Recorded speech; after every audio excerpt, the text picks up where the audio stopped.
పక్కకు, ధర్మరక్షణ పక్కకు, దేవాలయ రక్షణ పక్కకు, నీ ఆస్తులు నీ పిల్లలకు రావాలంటే, నీ పిల్లలు రేపు నీ సంస్కృతి వారసులుగా ఉండాలంటే అప్పుడు మనము ఇంతకు మించి వేరే చేయాల్సిన ఆప్షన్ లేదు. మరి పువ్వు గుర్తు మాత్రమే శ్రీరామ రక్షకుడు, అంతేనా? అంతే. సో మీకు అన్ని పాయింట్స్ దాదాపు కవర్ చేసిన. ఏమన్నా మీకు డౌట్స్ ఉన్నాయా?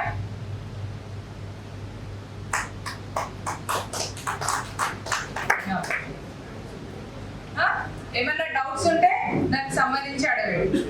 వక్ఫ్కి సంబంధించి మనకి ఇది ఒకటే, మన ల్యాండ్లు పోకుండా చూసుకోవాలి అన్నా, పేద ముస్లింలకు న్యాయం జరగాలి అన్నా, వాళ్ళు కూడా ఈ దేశంలో పుట్టినందుకు గర్వంగా ఫీల్ అవ్వాలన్నా. ఎందుకంటే ట్రిపుల్ తలాక్ చేస్తే ఆడవాళ్ళందరూ బాధపడుకుంటూనే ఉన్నారు. ఇప్పుడు వాళ్ళందరూ ఆనందపడుతున్నారు ట్రిపుల్ తలాక్ తీసేసిండు మోదీ అని. అట్లనే వాళ్ళ యువకులకు కూడా మనం కావాల్సినవి అన్ని అందించి ఇప్పుడు వక్ఫ్ భూములన్నీ కూడా వాపస్ తీసుకునేది అంటే వాళ్ళకు డెవలప్మెంట్ కి యూజ్ అయినప్పుడు వాళ్ళు కూడా బాగుపడతారు, అప్పుడు దేశ ప్రయోజనానికి ఉపయోగపడతారు. కాబట్టి ముస్లింలకు కూడా మంచిగా సంజాయించండి. ఓకేనా? Please sir. మామూలుగా ఇక్కడ రెవెన్యూ రికార్డ్స్ మెయింటైన్ చేస్తాం కదా, అలాగే ఇప్పుడు మన వర్క్స్ కూడా మన ఫర్ ఎగ్జాంపుల్ మండల రెవెన్యూలో ఆ వర్క్స్ ల్యాండ్ కూడా రికార్డ్ చేస్తాం.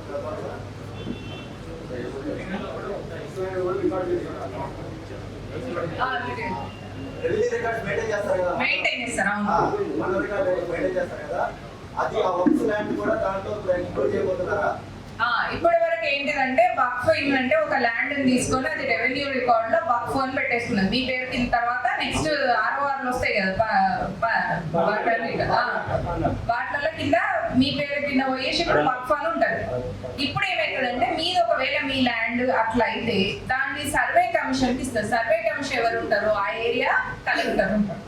సో కలెక్టర్ సర్వే కమిషన్ లో చూసి అది వాళ్ళది అయినప్పుడు మీరు ప్రాపర్ గా ఏదైనా డాక్యుమెంట్ వక్ఫ్కు రాసిచ్చి సిగ్నేచర్ చేసింది అయితేనే అప్పుడు అది పాలకపోతుంది. లేకపోతే దాన్ని సర్వే కమిషన్ చేసి మీ ల్యాండ్ మీకు ఇచ్చేస్తారు. ప్రజా ప్రయోజనాలు పబ్లిక్ రావాలన్నప్పుడు ల్యాండ్ అక్విజిషన్ కింద తీసుకుంటారా? ఈ ల్యాండ్ మీ ల్యాండా? వక్ఫ్ ల్యాండ్ గవర్నమెంట్. ఇప్పటివరకు ఏదైతే గవర్నమెంట్ ల్యాండ్ అయితే వక్ఫ్ తీసుకుంటుందో ఆ ల్యాండ్ అది సర్వే కమిషన్ నుంచి ఐఏఎస్ చెప్పే వరకు అది గవర్నమెంట్ ల్యాండ్ కిందకి కన్సిడర్ అవుతుంది. వక్ఫ్ ల్యాండ్ కిందకి కన్సిడర్ కాదు. ప్రైవేట్ ల్యాండ్ అయితేనేమో సర్వే కమిషన్ చేసి మీరు ఏమన్నా రాసి ఇచ్చినట్టు రికార్డు ఉంటేనే వాళ్ళకి పోతుంది. గవర్నమెంట్ ల్యాండ్ అయితే అది కేసు మొత్తం అయిపోయేదాకా కూడా అది గవర్నమెంట్ ల్యాండ్ కిందకే వస్తుంది.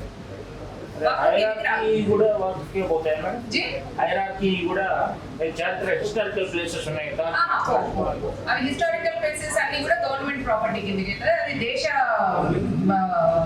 ధరోహర కిందకి వస్తుంది. కాబట్టి అవి కూడా కొన్ని చోట్ల అన్యూజ్డ్ ల్యాండ్ ఉంది మేడం. పోరంబోకు ల్యాండ్ కానీ అన్అసైడ్ భూములైనా కూడా వేటికైనా కూడా అధికారం గవర్నమెంట్ ఉంటుంది, వక్ఫ్ మీద ఉండదు. ఏదైనా ఏ లిటిగేషన్ ఉన్నా కూడా ఇప్పుడు ఐఏఎస్ ఆఫీసర్ సర్వే కమిషన్ ఉంటారు. సారీ దాన్ని వాళ్ళ తాపరాన్ని చేసుకుంటారు, ఆమె వేరే వాళ్ళకి తీసుకుంటారు. తర్వాత వాళ్ళు కాపీ చేసి అమ్మాలంటే కొత్త ల్యాండ్ అని చెప్పేసి వాళ్ళకి చాలా ఇబ్బందులు పెట్టారు. అలాంటి వాటికి అదేంటున్నా అది ముస్లింకి సంబంధం లేదు. ముస్లిం అయినా ఇండివిజువల్ హిందూ అయినా కూడా ఒకటేనా. ఇప్పుడు పౌరులందరికీ సంబంధించింది ఒకటేనా. అది ముస్లిం దగ్గర నుంచి వక్ఫ్ దొబ్బేసినా హిందూ దగ్గర నుంచి వక్ఫ్ దొబ్బేసినా కూడా ఒకటేనా. సర్వే కమిషన్ లో ఐఏఎస్ ఆఫీసర్ దాన్ని ఇన్వెస్టిగేషన్ చేస్తారు. అదే ఇన్వెస్టిగేషన్ అది మీరు ఒకవేళ ఇండివిజువల్ గా మీ దగ్గర పహానీలు అవన్నీ కరెక్ట్ ఆర్ఓఆర్లు ఉంటే దానికి ఐఏఎస్ దానికి సంబంధించిన సర్వే కమిషన్ ఉంటుంది కదా, వాళ్ళు ఇన్వెస్టిగేషన్ చేసి మీకు ఇచ్చేస్తారు. అది ఒకవేళ అన్అసైన్డ్ భూమి అయితే గవర్నమెంట్ తీసుకుంటుంది, గవర్నమెంట్ ల్యాండ్ అయినా కూడా గవర్నమెంట్ తీసుకుంటుంది. అది కేసు అయ్యేంత వరకు కూడా ఆ వక్ఫ్ నుంచి లిటిగేషన్ ఉన్న టైంలో కూడా అది వక్ఫ్ కి సంబంధించింది కాదు. ఇక నుంచి అది గవర్నమెంట్ కి